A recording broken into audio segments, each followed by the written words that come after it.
සුබ දවසක් හැමෝටම. හදමුද අද සැරම සැර චිකන් කරි එකක්.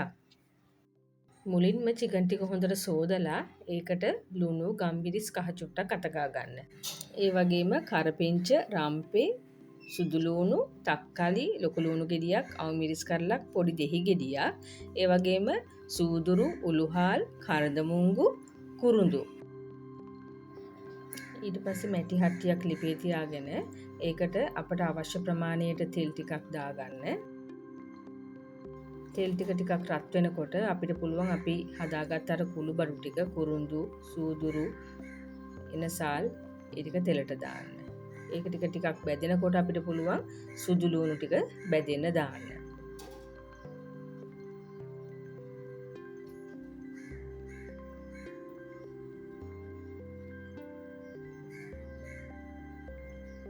ටිකක් ඒක තෙලේ බැදෙන්න අරින්න.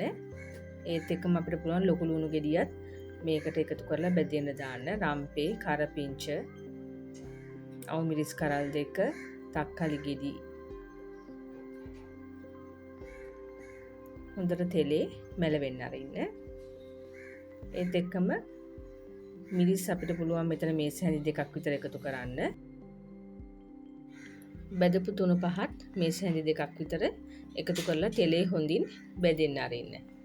ඊට පස්සේ අපි අනාගත්ත චිකන් ටික මික්ස් කරගත්ත චිකන් ටික අපි ඒ තෙලට එකතු කරනවා.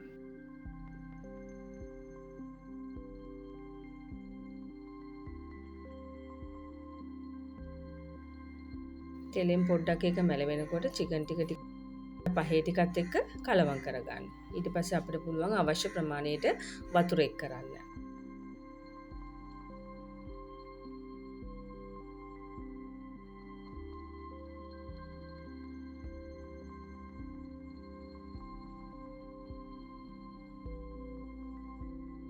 අවශ්‍ය ප්‍රමාණයට වතුර එක් කරලා ටිකක් හොඳින් හැඳි ගාලා මිශ්‍ර වෙනකන් මද ගින්දරේ තැම්බෙන්න තියන්න.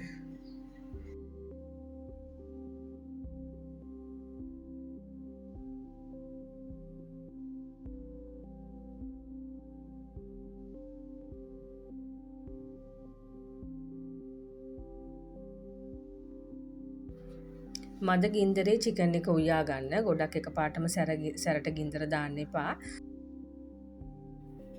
හොදියක ටිකක් උකු වෙනකන් මද ගින්දරේ උයා ගන්න. මේ වෙලාවට දෙහි අඹුල් චුට්ටක් එකතු කරාම ගොඩක් රසයි.